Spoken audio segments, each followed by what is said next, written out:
Olá pessoal, tudo bem? Aqui é o professor Super Malva. Vamos aí para mais uma videoaula, mas antes de mais nada, vai lá, se inscreve no canal, ativa o sininho para não perder nada daquele like positivo, não custa nada e ajuda bastante aí o canal a crescer, desenvolver. Também nossos colegas aí localizar o vídeo, gente, para ter mais facilidade para auxiliar seus estudos, as curtidas e as inscrições ajudam bastante, não custa nada e ajuda muito o canal também, tá bom? Então se inscreve no canal, dá aquele like positivo e vem com o tio. E agora, pessoal, nós vamos aqui para a nossa quinta aula sobre leis de diretrizes e bases da educação nacional. E agora a gente vai aqui, pessoal, para o título 5, que fala sobre os níveis e modalidades da educação de ensino. Tá? Capítulo 1 aqui do título 5, pessoal, composição dos níveis escolares. Tá? Então, artigo 21. A educação escolar compõe-se de educação básica, inciso 1, educação básica formada pela educação infantil, ensino fundamental e médio. Segundo, educação superior. Pessoal, educação básica. Aqui, tudo bem, vocês vão considerar. Tem uma coisa que pode cair como pegadinha no concurso, tá? Porque a educação básica, ela é formada pela pré-escola, educação, ensino fundamental e médio. Por que pré-escola, pessoal? Porque a educação infantil, ela também engloba a creche. Tá? Desculpa, pessoal, às vezes vocês vão ver eu olhando de lado, é que eu esqueço, eu olho para a tela, né? Não posso olhar para a tela, eu tenho que olhar para a câmera, tá? Então vocês desculpem, às vezes vocês vão me ver olhando de lado, é porque eu estou olhando para a tela. Então vamos lá. Gente, a educação básica ela é formada pela pré-escola, por quê? Porque a educação infantil ela também compreende a creche, e a creche não é obrigatória, ela não faz parte da educação básica. A educação básica é estágio 1 e estágio 2, que é dos 4 aos 5 anos, e a partir dos 6 anos entra o ensino fundamental. Então, por exemplo, se estiver na prova lá, pessoal, educação básica é formada pela educação infantil, fundamental e médio. Não tem outra opção? Tá certo. Agora, se tiver, por exemplo, uma alternativa formada pela educação infantil, fundamental e médio, e aí embaixo tá lá, formada pela pré-escola, fundamental e médio, aí, pessoal, a educação infantil vai estar errada, porque não é. Se tiver a opção da pré-escola, vocês vão colocar a alternativa que fala da pré-escola. Pré-escola, melhor, claro que pré-escola, fundamental e médio. Se tiver pré-escola, fundamental e superior, tá errado. Tem que ser pré-escola, fundamental e médio. Agora, se não tiver essa opção, só tiver lá infantil, fundamental e médio e não falar sobre pré-escola, fundamental e médio, aí a educação infantil ela pode ser considerada porque a LDB conta dessa forma, tá? Mas, se estiver lá pré-escola, fundamental e médio, não coloquem educação infantil, porque a educação infantil também compreende a creche, tá bom? E agora, lembra do que eu falei, não pode estar pré-escola, médio e superior, tá errado, tem que ser pré-escola, fundamental e médio. Se não tiver essa opção, é infantil, fundamental e médio, certo? Muito importante, anotem isso, porque isso é de extrema importância, tá, pessoal? E o inciso 2, a educação escolar, se compõe também da educação superior. Capítulo 2, pessoal, da educação básica. Seção 1, disposições gerais aí da educação básica, artigo 22. A educação básica, pessoal, ela tem por finalidades, desenvolver o educando, assegurar-lhe a formação comum indispensável para o exercício da cidadania e fornecer-lhe meios para progredir no trabalho e em estudos posteriores. Então, função primordial aí da educação básica, as finalidades dela é desenvolver, primeira finalidade, pessoal, anota que é importante. Primeira finalidade, desenvolver o educando, certo? Desenvolver. O que é desenvolver? Ele sabe alguma coisa, que ele já chegou de casa ali, ele já sabia um determinado número de informações, ele já tinha um aprendizado próprio. E o que nós vamos fazer? Desenvolver esse educando, né, pessoal? Desenvolver é o quê? Fazer com que ele aprenda mais. Segundo ponto, assegurar-lhe a formação comum indispensável para o exercício da cidadania. Então, pessoal, o que é assegurar? Gente, garantir que ele aprenda. Como eu falei aí na última aula, pessoal, é sempre importante vocês assistirem desde o começo. Não adianta pegar, vou pegar só a quinta aula que é importante para mim. Às vezes você precisa só desse título 5 aqui, mas é difícil. É importante vocês assistirem do começo, né, para que realmente possam pegar os estudos de forma completa. E na última aula, pessoal, eu falei aqui sobre uma professora que eu tive, já falei isso em várias aulas, uma professora que eu tive que estava muito preocupada com o conteúdo e disse assim, eu já ensinei, se aprendeu é problema dele. Aprender é com o aluno, não, aprender é com o professor também, tá? Porque o professor não pode simplesmente se basear em que ele ensinou o aluno e o aluno que se dane aí se ele aprendeu ou não. Não, você tem que garantir. Deixa eu até voltar aqui, pessoal, que é interessante, que eu vou dar uma lidinha bem rápida aqui, ó, da incumbência do docente, ó.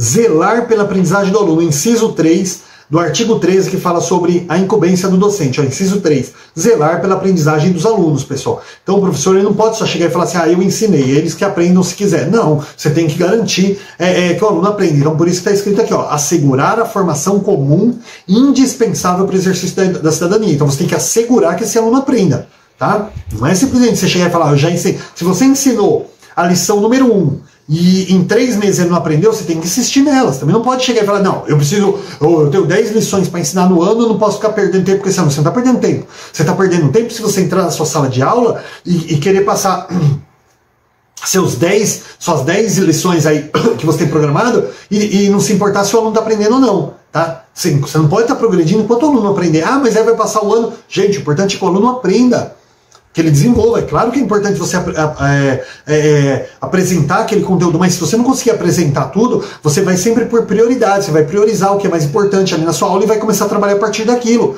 Porque se o aluno não conseguir aplicar 100% do aprendizado em cima daquilo que você pretendia, pelo menos os 80% que ele conseguiu, 60% foi o 60% mais importante. Então você tem que assegurar isso nele, tá? Então assegurar aqui, ó, pessoal, a formação comum indispensável aí para o exercício da cidadania. E também, pessoal, fornecer para esse aluno meios para ele progredir no trabalho e nos seus estudos posteriores. Ou seja, quer fazer uma faculdade, aí a educação básica ela tem que garantir aí uma educação que permita a ela dar sequência nos seus estudos, fazer uma educação superior que consiga, já tenha bagagem pronta ali para dar sequência no estudo. Aconteceu, pessoal, quando eu fui fazer um curso, eu nem concluí esse curso. Foi um curso de administração. E aí chegou um professor de matemática, ele era muito inteligente, pessoal. E aí ele chegou lá e falou assim, ó, pessoal, eu acho legal, a maioria de vocês veio de escola pública, fazer uma recapitulação, não sei o quê, e todo mundo ali abriu a boca e falou, prefeito, aqui é faculdade, minha, aqui não é escola. E aí o professor, tá bom. Aí ele começou, vou dar um exemplo aqui, eu não lembro agora ao certo, ele passou lá umas fórmulas e tal, e falava, mas professor, como que a gente vai fazer isso? Vocês vão usar a fórmula de Bhaskara. Ó, esse aqui vocês vão usar o delta lá, vocês vão usar, olha, esse aqui vocês vão usar uma equação quadrática, não sei o quê. Não, mas como que é, professor? Eu não lembro como que... Não, peraí. Eu falei que eu ia fazer uma recapitulação para ver até onde vocês tinham chegado para começar a trabalhar. Olha só a inteligência do professor, o comprometimento dele, para ver a partir de onde eu poderia começar a trabalhar com vocês. Então eu precisava fazer uma recapitulação para ver até onde vocês conseguem ir para começar a partir daqui. Vocês falaram que aqui é faculdade. O meu conteúdo de faculdade está aqui, ó. Agora, vocês têm que saber fazer essas contas aí que foram ensinadas desde a 5ª série até a 8ª série. E antigamente era assim, né? Depois virou 5º a 9º ano, mas era 5ª a 8ª série. Então vocês têm que aprender tudo que vocês aprenderam aí de 5ª a 8ª série. Até o 3º colegial, que hoje é ensino médio. Então vocês já aprenderam isso aqui na escola. Então você já tem que saber essas fórmulas para poder fazer essa conta. Eu estou te dando uma conta que você vai usar uma fórmula que você aprendeu durante todo o seu tempo na escola. Mas a gente não lembra. Então podemos fazer aquela recapitulação que eu propus no início? E todo mundo teve que fechar a boca. E o professor auxiliou muito todos naquela turma. Por quê? Porque ele começou a trabalhar da forma como ele tinha proposto. Então quando o professor falou, muitos vieram de escola pública, tem dificuldade, não é que o professor quis diminuir ninguém, é porque ele sabe as dificuldades que tem. E ele quis ajudar, e os alunos se sentiram ofendidos e acharam que ele estava humilhando. Quando ele apresentou o conteúdo da faculdade, não tinham condições. Então, gente, quando a gente fala aqui no artigo 22, de assegurar o exercício da cidadania, fornecer meios para o trabalho e em estudos posteriores, é o que, pessoal? Garantir um ensino de qualidade para que quando chega numa faculdade não precise ficar revisando o conteúdo. O aluno tenha condições de dar sequência, sem precisar ficar revisando, que foi o que aconteceu lá naquela turma lá em 2002, certo? Então, gente, eu estendo bastante assim, porque é importante, como eu falei, ó, não adianta conteudista. Eu vim aqui falar 4, 5, 6, 7, 8 artigos em 30 minutos. É importante eu esmiuçar bem o artigo, que vocês entendam o artigo, tá? Você entendeu? Dá uma aceleradinha no vídeo então. Mas é importante, pessoal, esmiuçar bastante para que você tenha certeza do artigo, para que quando ele cair na prova você fala, puta, eu lembro daquele professor que ele falou pra caramba desse artigo. Tá? E aí a gente se apropria. Não adianta eu ficar aqui lendo 1, 2, 3, 4, 5, 10 artigos para vocês. Eu já vi vídeo aula assim, gente, no YouTube, achar um absurdo. A pessoa pegava e fazia um vídeo para fazer a leitura. Leitura você faz sozinho, né? Precisa ter o auxílio. Não estou dizendo que eu sou um mestre aí da LDB. Mas assim, um pouquinho que eu aprendi eu compartilho. Vocês vão fazer um vídeo depois? cada um de vocês aí pode fazer um vídeo e acrescentar algo que vocês também entenderam que, por exemplo, eu não coloquei. Tá? E assim a gente vai auxiliando nossos colegas aí, né? Porque afinal de contas, pessoal, conquista sem contribuição não tem significado. Então um pouquinho que a gente aprende, a gente tem que compartilhar. Por isso que eu estendo bastante aí nas explicações, tá bom? Para ter certeza aí que os nossos colegas estão tendo uma compreensão clara. Pessoal, desculpa, deixa eu fazer um adendo aqui que eu não tem a ver com a aula, mas eu achei importante falar. Ontem, por exemplo, eu precisava baixar um programa, eu precisava mexer num programa de edição de vídeo, que acabou nem dando certo. E toda hora que eu precisava de uma videoaula, pessoal, eu colocava lá, aí eu precisava de uma videoaula que me ensinasse a inserir, a importar o vídeo para dentro daquele programa e fazer determinado passo ali desde o começo. Gente, todas as videoaulas que eu assisti, a pessoa já estava com um vídeo dentro do programa. Ó, você pega esse vídeo aqui, ó, que já está aqui, né, pessoal, que eu já coloquei, aí você arrasta ele para cá, aí quando você arrastar ele para cá, gente, que tutorial é esse? Como é que você vai ensinar uma pessoa se a pessoa não sabe nem colocar o vídeo no programa? Você já começa a sua videoaula com o vídeo lá dentro. Então a pessoa já não conseguiu o primeiro passo. Então, gente, eu comecei a ver aquilo e eu falava, gente, são pessoas que eu acho que eles são tão inteligentes que eles não percebem que o resto do mundo tem dificuldade, né? Então eu achava aquilo muito, muito horrível. Por isso que eu me detalho tanto nas aulas, tá bom? Eu queria compartilhar isso com vocês, porque para vocês verem a minha frustração ontem, eu abandonei o programa, não consegui fazer, porque toda videoaula que eu pegava na internet, eles não começavam do zero, eles começavam já mas colocar vídeo é fácil, né, já vou começar a partir daqui. Não, quando você vai ensinar uma pessoa, você tem que começar do comecinho, tá bom? Então, por isso aí eu queria compartilhar essa minha frustração de ontem com vocês, para explicar por que eu esmiuço tanto, tá? Gente, artigo 23. Educação básica poderá organizar-se em séries anuais, períodos semestrais, ciclos, alternância regular de períodos de estudos, grupos não seriados, com base na idade, competência em outros critérios ou por forma diversa de organização, sempre que o interesse do processo de aprendizagem assim o recomendar. Artigo 23, pessoal, bem longo aqui, mas eu vou explicar que vocês vão entender, tá bom? Que eu gosto de explicar bem explicadinho nos seus mínimos detalhes, né? Quem tem mais de 40 anos lembra aí da Praça é Nossa, que tinha esse personagem que falava, né? Eu gosto das coisas bem explicadinhas, dos seus mínimos detalhes. Então não é que eu seja mega inteligente, pessoal, é que eu gosto realmente de detalhar bastante. Vamos lá. Gente, artigo 23, ele fala do quê? Ele fala que a educação básica ela pode se organizar de várias formas. Por exemplo, você pode fazer ali uma série anual, a terceira série, terceiro ano, quarto ano. Você pode fazer também semestral, como se fosse uma faculdade, né? Por semestres ali, né? Turmas por semestres. Pode fazer por ciclo. Pode fazer ali alternância regular de períodos de estudos, grupos não seriados. Por exemplo, eu dei aula numa escola da prefeitura, que eu dei aula na turma e era uma turma que tinha crianças de segundo e terceiro ano. Por quê? Porque tinha crianças do segundo ano ali que eram os mega mamutes ali, né? Os mega super-heróis ali que manjavam muito. E eu tinha crianças do terceiro ano que eram deficientes. Deficientes no sentido pedagógico, tinha muita dificuldade. Então pegou aquele segundo ano forte, misturou com o terceiro ano fraco, e aí começou a auxiliar aquelas crianças do terceiro ano. E pode ser feito isso? Pode, pessoal. De modo aí que tenha um interesse focado no educando, de modo a auxiliar o educando. Não é errado, tá? Mas colocou segundo com terceiro ano? Gente, por quê? Tudo focado na intenção de auxiliar tanto o estudante do segundo ano, que era um pouco mais forte para sua turma, quanto o estudante do terceiro ano, que era fraco para sua turma. Então você pega um segundo ano forte com um terceiro ano fraco, você homogeneiza ali e consegue realmente com que um ajude o outro. Tá? Eu cheguei a trabalhar assim aqui na prefeitura, isso não tem problema. Também com base na idade, tá, pessoal? Diversas formas aí pode ser organizada, de modo aí, né, que recomendar aí o interesse do processo de aprendizagem. Parágrafo 1º desse artigo 23, pessoal, fala sobre a escola pode reclassificar os alunos, inclusive quando se tratar de transferências entre estabelecimentos situados no país ou no exterior, tendo como base as normas curriculares gerais. Então assim, pessoal, a escola, por exemplo, se ela tiver um aluno ali que ela vê que tem muita dificuldade, aquele aluno vai para uma outra cidade, para um outro estado, ela pode regredir aquele aluno e comunicar aos pais, falar, olha, eu estou mandando ele como uma série mais baixa. Por quê? Porque ele está indo para uma determinada região onde ele vai ter muita dificuldade, tal, assim. Ou ele pode, por exemplo, ver que aquele aluno é muito forte e reclassificar ele de uma forma a mais, para que ele já chegue numa série superior lá na outra entidade, lá no outro sistema de ensino, de modo a ir da quantidade de seus estudos sem perder mais um ano. Então pode fazer essa reclassificação. É uma coisa bem difícil de acontecer, mas a escola pode fazer isso aí de acordo com o que ela vê que possa beneficiar o aluno. E beneficiar o aluno, gente, pessoal, não é só reclassificar para cima, mas para baixo também. Vou dar um exemplo aqui pessoal que eu já dei numa outra aula.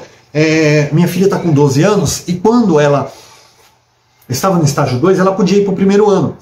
E a escolinha falou, olha, ela vai adiantada para o primeiro ano. Só que minha esposa e eu, nós somos professores. E nós falamos assim, qual que é a vantagem dela ir adiantada? Nenhuma, pelo contrário, é uma coisa até negativa.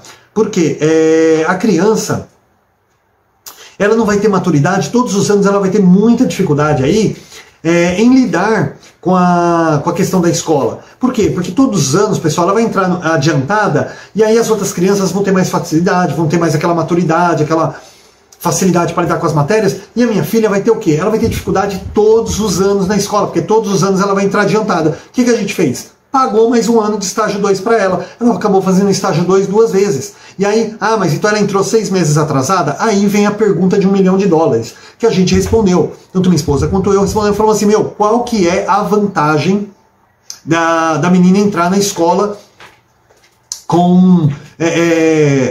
na idade correta ali para adiantar 6 meses. Entrar com 17 anos na faculdade? Não é vantagem nenhuma. Então a gente não atrasou nossa filha ali 6 meses. Nós garantimos que ela realmente possa, todos os anos, ela ter uma maturidade maior, então ela vai ter uma facilidade maior na escola, tudo. Então as meninas da idade delas estão tudo um ano a mais que ela. Ela está no 6º ano hoje, a maioria das amigas dela está tudo no 7º ano. Gente, eu não vejo vantagem nenhuma. As meninas estão lá na idade certa, beleza. Agora ela está atrasada 6 meses? Não vejo vantagem nenhuma. Tá? Vai entrar na faculdade com 18 anos.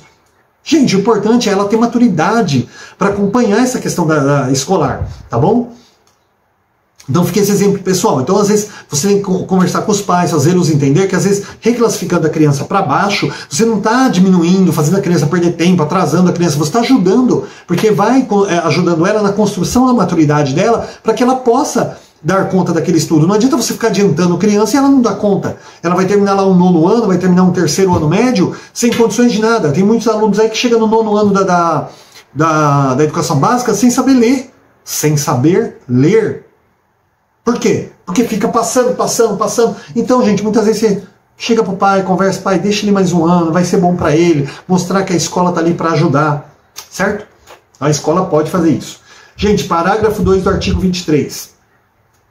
O calendário escolar deverá adequar-se às peculiaridades locais, inclusive climáticas, econômicas, a critério do respectivo sistema de ensino, sem, com isso, reduzir o número de horas letivas previsto nessa lei. Então, assim, pessoal, não pode reduzir o número de horas de aula, número de dias letivos, não pode. Mas ele tem obrigação de se adequar às peculiaridades locais. Olha, consegui falar peculiaridade de primeira, que eu tenho bastante dificuldade.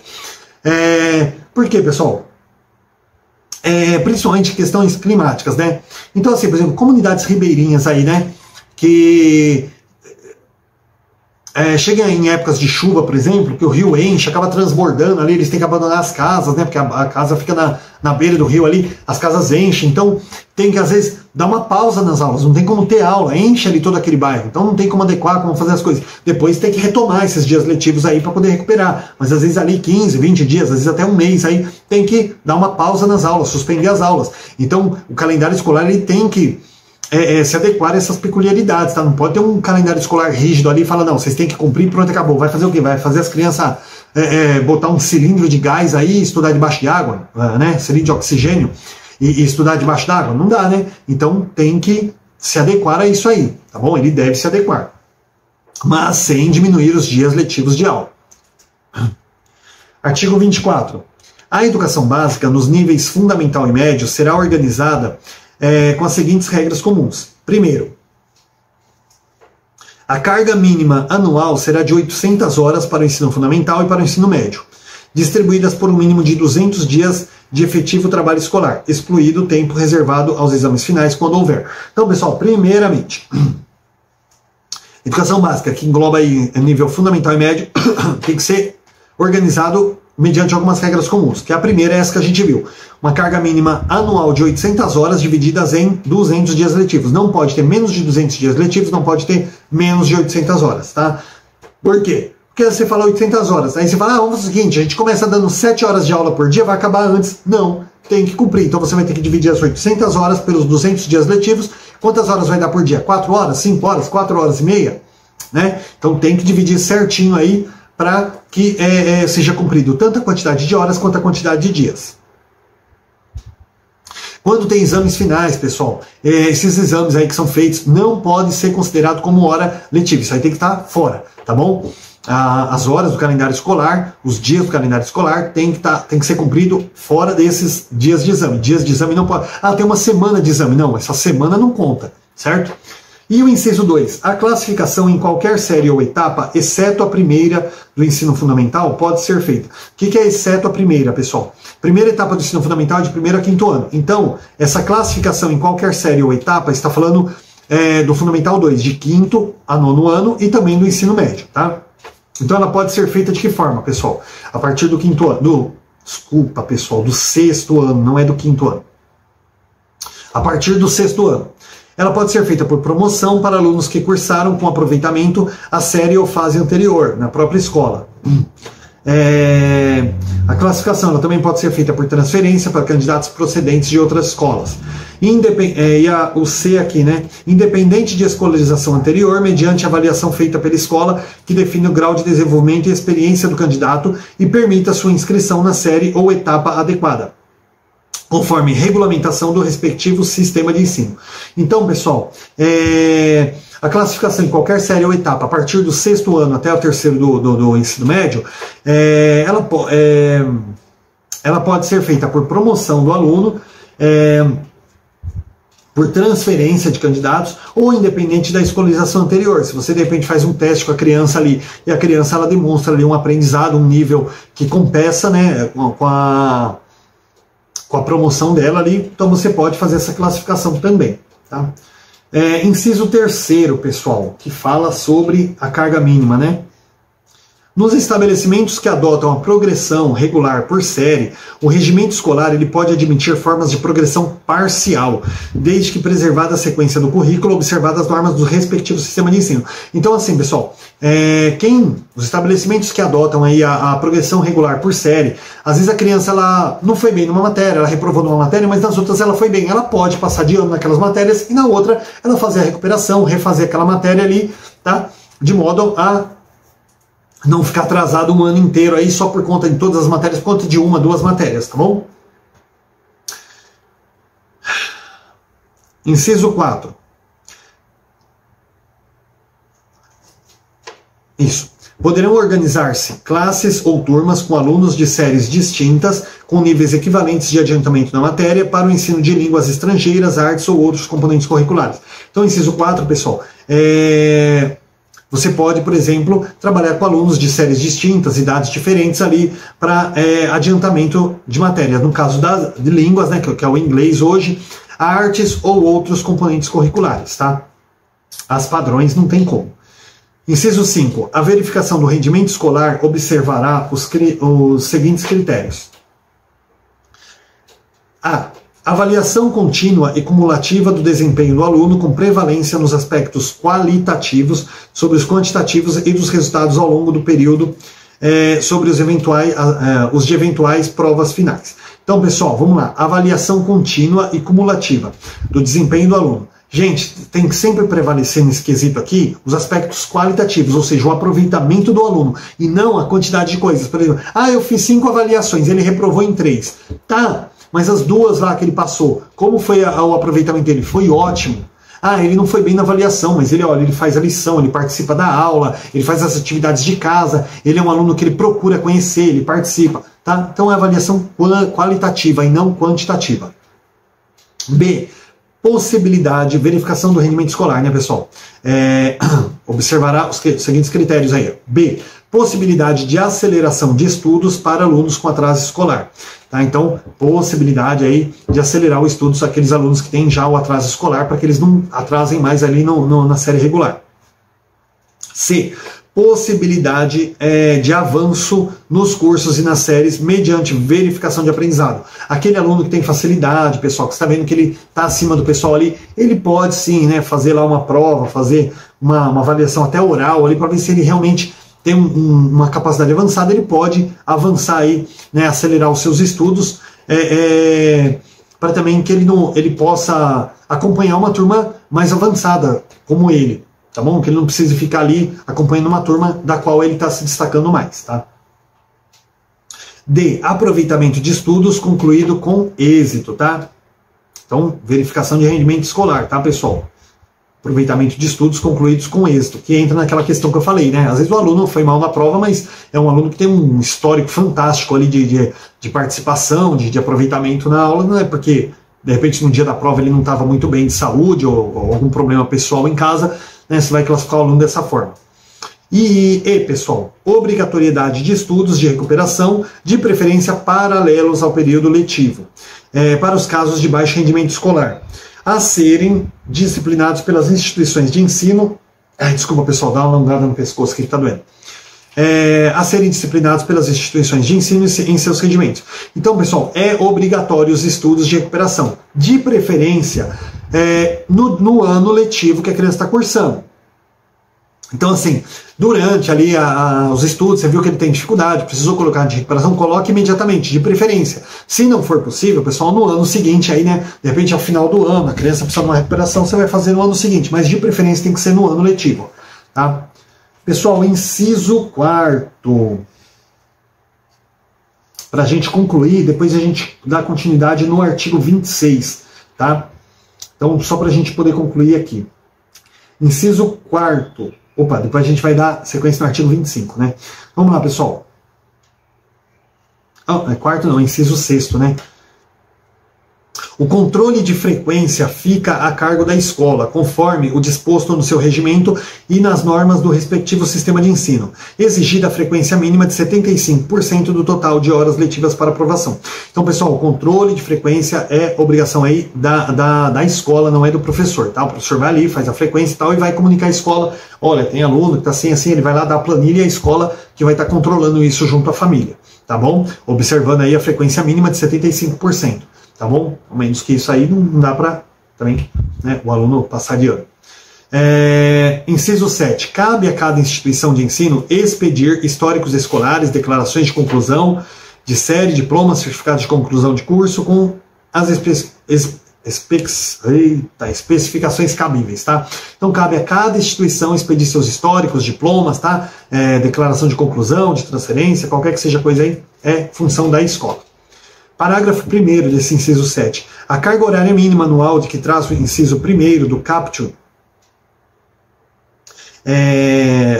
deverá ser ampliada de forma progressiva no ensino médio para 1.400 horas, devendo os sistemas de ensino oferecer no prazo máximo de 5 anos, pelo menos 1.000 horas anuais de carga horária. A partir de 2 de março de 2017. Então, a partir de 2 de março de 2017, foi instituído aí esse parágrafo, pessoal, que a carga horária mínima anual, que no caso do ensino médio é 800 horas, no caso aqui,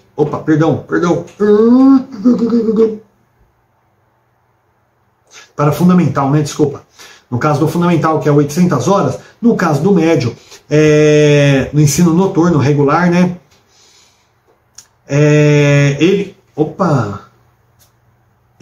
ela deverá ser ampliada de forma progressiva, tá, pessoal? No ensino médio para 1.400 horas. Então já não são mais 800, são 1.400 horas, tá? Parágrafo 2º. Os sistemas de ensino disporão sobre a oferta de educação de jovens e adultos e de ensino noturno regular, adequado às condições do educando, conforme inciso 6º do artigo 4º, tá? Então, assim, pessoal, essa oferta de educação de jovens e adultos e também do ensino noturno regular, quando fala que é adequada às condições do educando, é porque, pessoal, a maioria desse pessoal trabalha. E aí, por exemplo, o cara trabalha no comércio, o comércio fecha 6 horas, né? Aí a pessoa precisa pegar um ônibus, ela precisa ir para a escola, tal. Também não vai chegar em casa, tomar banho, pentear o cabelo, lavar, fazer a barba, jantar, né? Comer sobremesa, escovar os dentes, para depois ir para a escola. Aí não dá para a escola esperar, né? Mas o camarada sai 6 horas, vai pegar um ônibus. Poxa, às vezes não dá tempo, 1 hora de chegar na escola ali às 7 horas. Então tem que adequar. Começa a aula umas 7h20, certo? Agora, às vezes o aluno, o cara trabalha no bairro, mas aí trabalha no emprego, ali no comércio que fecha às 7 horas. Como é que ele vai estar às 7 horas na escola? Às 7h20 ajuda. Agora, também tem aquela questão, o educando pode pegar um trânsito maior, não consegue chegar, ele tem que ter o direito de estar entrando na segunda aula, tá? Mediante ali um documento mostrando o horário que ele sai do trabalho, o endereço, calculando ali mais ou menos que realmente não deu para ele chegar no horário, tá? Então aconteceu isso uma vez quando eu estudava, pessoal, de um aluno chegar no ensino noturno coitado, chegar suando ali com fome, né? E pá, aí abriram o portão e entrou. E teve uma outra situação que chegou um camarada todo perfumado, com gel no cabelo e tal, chegou ali para a segunda aula e o pessoal implicou com ele, porque falou, pô, esse cara chega, não, quem que chega do serviço todo perfumado, cabelo, banho tomado, né? Pele tava até úmida, o cabelinho com gel, todo... Chega para a segunda aula, gente, é brincadeira, né? O cara que quer estudar, ele vai direto, né? Vai comer alguma coisa ali, se virar, mas ele vai direto. Agora o cara quer chegar em casa, vai dar um puta de um look lá, ele quer dizer, ele quer ir na escola para pegar a menina lá, não quer estudar. Então o pessoal realmente implicou, acho que teve até uma situação na época que acabou até nem deixando esse aluno entrar, virou uma confusão danada. Porque, pessoal, tem aquela coisa, né? O aluno que quer estudar também não vai sacanear a escola, perdão a expressão, né? Também vai para casa tomar banho, lavar cabelo e fazer todo um... Não dá, né? Mas quando a gente fala aqui de se adequar às condições do educando, é isso. Compreender aí, né, que eles também trabalham, têm suas dificuldades para poder chegar até a escola, então precisa também estar se adequando, certo? Pessoal, a gente vai para o artigo 25, mas agora a gente vai dar uma pausa aqui, porque a aula já está com 30 minutos, senão fica bem longo, e a gente dá continuidade na próxima aula, tá bom? Bons estudos e até daqui a pouquinho.